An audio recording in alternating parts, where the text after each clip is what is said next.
Welcome back, everyone, to the Deep Dive. Hope you enjoyed our first session last week, digging into Daniel McMahon's work. Yeah, it was a great start. Definitely. And if you're just joining us, welcome. Grab a coffee, get comfortable.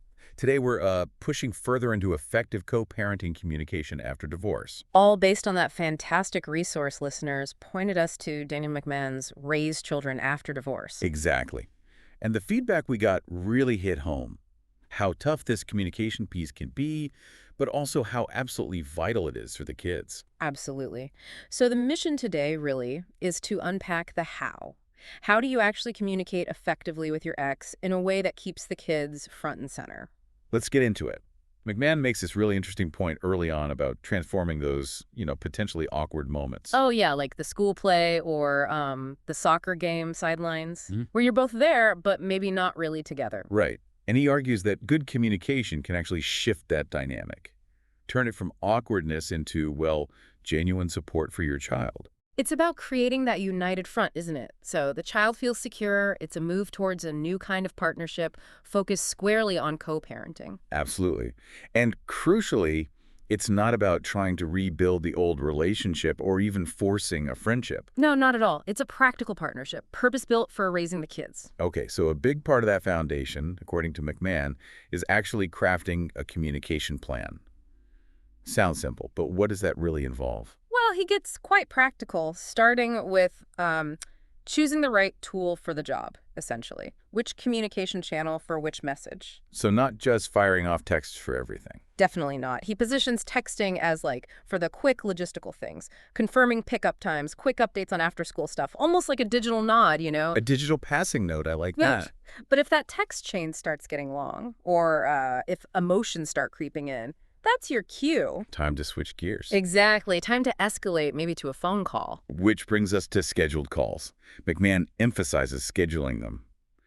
Why the formality? It's about intentionality, I think.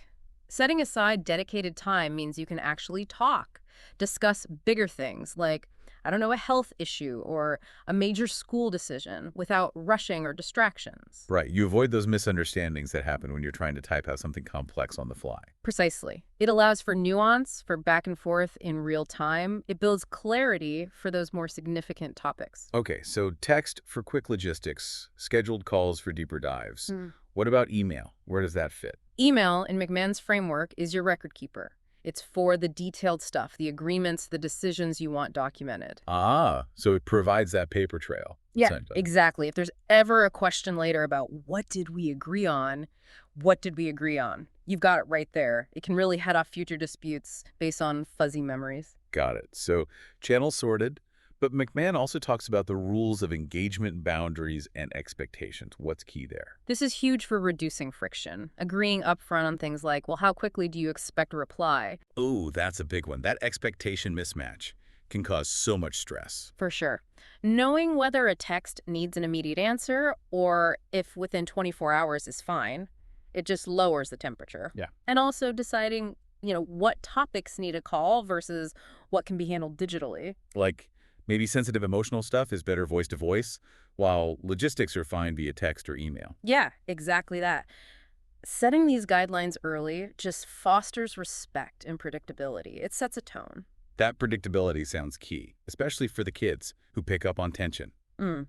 Okay, so building on that, McMahon has this core principle. Keep it child-focused. Seems obvious, but how does that play out practically? It's about consciously shifting the entire focus. Every conversation, every decision starts with, how does this affect our child? What's best for them? It reframes the whole interaction. Absolutely. And he's just practical things, like maybe having a regular, say, weekly check-in, just focused on the kid's agenda for the week. Like a little co-parenting huddle. Kind of. Discuss school stuff, activities, any issues cropping up. It makes it a shared project, not a point of contention. And technology can help here too, right? He mentioned shared calendars. Oh, definitely. Things like Google Calendar. McMahon sees it as a central hub. Everyone sees the same schedule in real time. Appointments, practices, school events. All of it. You can even color code who's doing what. It drastically cuts down on those, oh, I forgot, moments or double bookings. Yeah, eliminates a major source of potential conflict right there. A single source of truth. Exactly. Technology as an ally, keeping the child's schedule clear for everyone. Okay, but even with the best plan, disagreements happen. McGann says we need to plan for that too. What does he suggest? He talks about having a sort of conflict management protocol. Thinking ahead, maybe agreeing that if you hit a wall, you'll consult a specific mediator or counselor you both trust. So having a plan B before the argument gets heated. Right, it takes the pressure off figuring it out in the moment. Mm. And another tool he mentions, which I found interesting, is a communication journal. A journal. How does that work in co-parenting? It's not like a diary, more like a log. You jot down the date, what you discussed, what you agreed on, and maybe what's still unresolved. Ah, okay. So it's for clarity and reference. Precisely. It stops you going round in circles on the same points because you remember things differently, and it just encourages being a bit more thoughtful, knowing it's being noted down. But underlying all these techniques, McMahon keeps coming back to one thing. The willingness to put personal stuff aside for the child's sake, that has to be the foundation. That commitment is everything. Okay, let's shift to those really difficult conversations. McMahon puts a lot of stock in empathy. How do we inject more empathy? He gives some very practical techniques. Active listening is number one. Hmm. Really listening, not just waiting to talk. Nodding, eye contact, the basics, but often forgotten. Yes, and paraphrasing, saying things like, okay, so what I think I hear you saying is it validates the other person, shows you're trying to understand. Even if you don't agree with the point itself. Especially then. It de-escalates things immediately. Just feeling heard can make a huge difference. And then he mentions reflective statements. How is that different? It goes a bit deeper. It's acknowledging the emotion you think they're feeling. Like, I can see this is really frustrating for you dealing with the schedule changes. So you're naming the feeling. Yeah. Again, you're not saying they're right to be frustrated, maybe, but you're showing you recognize the feeling itself. It builds connection. That's powerful. And of course, the classic I statements, we all know we should use them. But it's hard in the heat of the moment. McMahon really drives home how shifting from you always or you never to I feel changes everything. I feel unheard when we argue instead of you never listen. Exactly. It focuses on your experience, your need, without attacking the other person. Makes them less defensive, more open. Smart. What about when things just get too intense? McMahon suggests pausing. Yes, the strategic timeout. He stresses it's not about avoidance, it's about effectiveness. When emotions hijack the conversation, you're not going to solve anything. So agree to take a break and come back to it later. Definitely. And agree when you'll come back. Maybe in an hour, maybe tomorrow morning.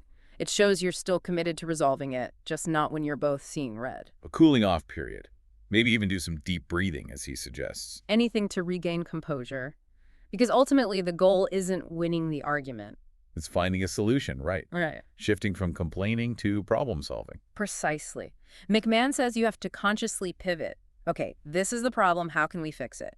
Brainstorm together. Be open to compromise. It requires that willingness to meet somewhere in the middle. Uh-huh. Okay, let's talk more about tech. We mentioned calendars, but what other tools does McMahon highlight? He points to dedicated co-parenting apps, things like our Family Wizard or Cozy. Right, I've heard of those. What's the main benefit? They often bundle everything together, shared calendar, expense tracking, secure messaging, sometimes even a communication log, all in one place. So it streamlines everything, reduces juggling multiple apps and email threads. Exactly. It can really simplify the logistics and cut down on potential miscommunications by having it all centralized. But using these tools means sharing sensitive info. McMahon must talk about security. Oh, absolutely. He underscores the need for good digital hygiene, strong, unique passwords, two-factor authentication wherever possible. It's crucial when you're dealing with kids' info. Basic stuff, but easily overlooked. And besides dedicated apps, what about everyday tools? Well, Google Calendar we covered, but also things like shared cloud storage, Dropbox, Google Drive, great for keeping important documents accessible to both parents. Like medical records, school reports. Exactly. No more emailing files back and forth or losing track. Both parents have access to the latest versions whenever they need them. Makes sense. But McMahon adds a caution about tech, doesn't he? A reminder about balance. Yes, a really important one. The need for tech-free zones. He stresses that technology supports co-parenting. It doesn't replace connection. So putting phones away during dinner or during weekend time with the kids. Precisely. Making sure there's dedicated time for face-to-face engagement, free from digital distractions. Maintaining that human connection is paramount. Good reminder. Okay, finally, McMahon gets into some deeper conflict resolution techniques. What does he suggest beyond the basics? He starts by saying, first, try to recognize the common triggers. Is it money? Different parenting styles. Uh-huh. Understanding the root cause helps you address it better. Knowing the pattern. Right. And beyond just suggesting mediation, he encourages flexible thinking, trying consciously to shift from your fixed position. How do you actually do that? He suggests things like mentally role-playing, really trying to see it from the other parent's perspective, or doing what-if exercises, exploring alternative solutions together, even if they seem unlikely at first. It's about prying open those fixed viewpoints a bit, Yeah. encouraging creativity. Exactly, breaking out of rigid thinking. And the overall goal, he emphasizes, is building a cooperative mindset. Seeing yourselves as a team, even if you're divorced. Yes. Focusing on those shared goals for the kids. He even suggests things like visual aids, maybe mapping out solutions together on paper, like a flowchart, anything to reinforce that you're working together. This has been incredibly insightful. Really breaking down McMahon's approach shows how many practical steps pairing can take. It really does. From the big picture of setting a plan down to the specifics of using I statements or scheduling calls. And that constant thread running through it all, keeping the child genuinely at the center. That's the key takeaway, I think. If that's your compass, navigating the communication challenges becomes much more manageable. Technology helps, empathy helps, planning helps. But that child focus is the bedrock. So for everyone listening, thinking about maybe your next co-parenting chat, what's one small shift, drawing from what we've discussed from McMahon's book, that you could try? Maybe it's just pausing before reacting or consciously trying to paraphrase what you heard. Even tiny adjustments can ripple outwards. Absolutely. And if this deep dive has sparked your interest and you want to really get into the nuts and bolts, the source for all this is Raise Children After Divorce by Danielle McMahon. It's packed with practical strategies and insights, really a valuable resource for anyone navigating this journey. You can find Danielle McMahon's book, Raise Children After Divorce, pretty much anywhere books are sold, including Amazon Books. Definitely worth checking out. Thanks so much for tuning in to the deep dive today. Yeah, thanks everyone. We'll catch you next time.